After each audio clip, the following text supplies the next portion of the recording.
కాళేశ్వర దేవాలయం 2 లింగాలతో ఉన్న ఏకైక క్షేత్ర.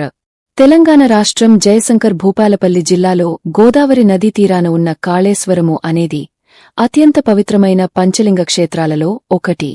ఈ ఆలయం ప్రత్యేకత ఏమిటంటే ఇక్కడ 2 శివలింగాలు ఒకే మండపంలో ఉంటాయి. ఒకటి ముక్తీశ్వర స్వామి, మరొకటి కాళేశ్వర స్వామి. ఇది త్రివేణి సంగమానికి సమీపంలో ఉంటుంది. అంటే గోదావరి, ప్రాణహిత, సరస్వతి నదులు ఇక్కడ కలుస్తాయని భక్తుల నమ్మకం. ఈ సంగమంలో స్నానం చేయడం వలన పాపములు నశించిపోతాయని విశ్వాసం. ఈ దేవాలయంలోని లింగాలు స్వయంభూగా వెలసినవిగా భక్తులు విశ్వసిస్తారు. ముఖ్యంగా కార్తీకమాసం, మహాశివరాత్రి సమయంలో వేలాది మంది భక్తులు పూజలు చేస్తారు. ఇక్కడ అభిషేకాలు, రుద్రమాలు, ప్రత్యేక ఆరాధనలు శ్రద్ధగా నిర్వహిస్తారు. ఇది ముక్తి ప్రసాదించే క్షేత్రంగా ప్రసిద్ధి చెందింది. అందుకే దీన్ని దక్షిణ కాశీ అని కూడా పిలుస్తారు. శ్రీకాళేశ్వర స్వామి ఆశీస్సులతో మీకు శాంతి, ఆయురారోగ్యాలు కలగాలని కోరుకుంటున్నాం.